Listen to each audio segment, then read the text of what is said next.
Yesterday I heard that 50% of Catholics are addicted to pornography. Does that sound right? Do you think it's more than that? Well, let's take this. Let's break that up. Michael, that's an important Yeah. point here. So first, I would humbly challenge the term addiction. Okay, and this is not language that most people are familiar with. This idea of addiction to pornography. Okay, the better technical definition we want to use, or term we want to use, is compulsion. Okay, we want to. So when we hear a lot of people hear the term addiction, they hear once hooked, always hooked.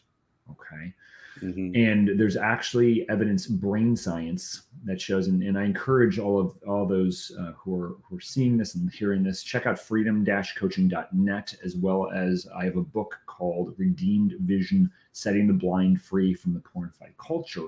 And chapter 3 especially gets into a lot of the brain science. And right in the beginning of chapter 3 goes into this question: is pornography an addiction? Right, and the brain science doesn't prove that out. It proves it out that there's an attachment. It's the same chemicals in the brain that are stirred up with healthy marital intimacy are the same chemicals that happen with the viewing of pornography, but it's a very different result.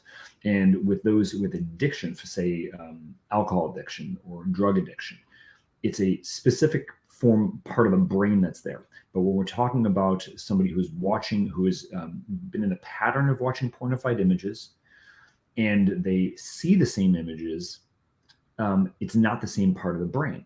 So we're dealing with something different. Okay, so is there some maybe overlap on some levels? Yes, no argument there, right? So what we want to say, it's an attachment. It's serious. It's something we must deal with. But is this going to be with us the rest of our life? No, it doesn't have to be that way, right? To be free from the attraction to this, right, is very real and very possible. And myself and many other clients this is the life that they're living, and it's beautiful to watch. We get to see miracles happen every day. It's awesome.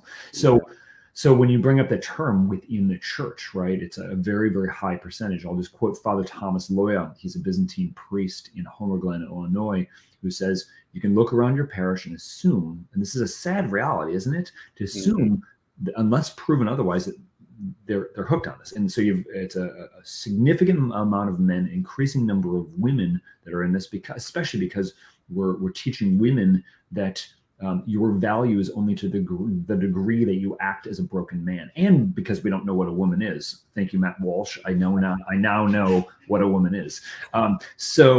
So with this here, if you don't know what I'm talking about, go look at the documentary. So with this here, right, it's a very serious issue. And then the other piece is there is a number of priests, a number of seminarians, those that we do work with personally, that are involved with us. And the key thing that you should be asking yourself, and Michael, I'll just point blank you, how many homilies in your life have you heard on the subject of pornography? Only one.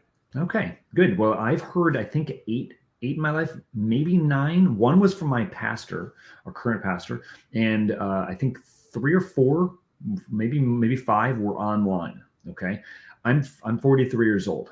Okay, I'm not getting younger, right? But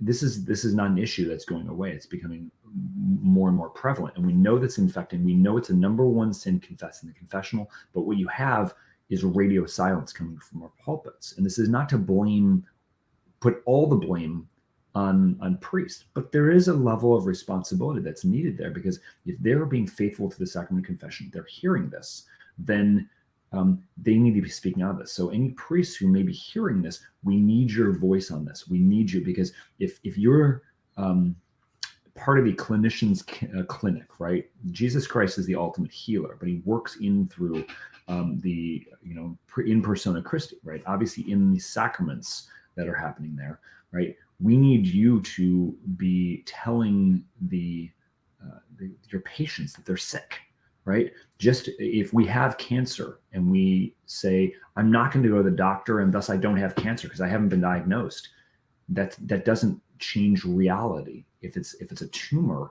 this thing will eat us apart. There's healing that must take place. So the first answer to this is awareness. And then for those who who have this disease, it's that acknowledgement. All right, I've got an issue with this. What do I do about it?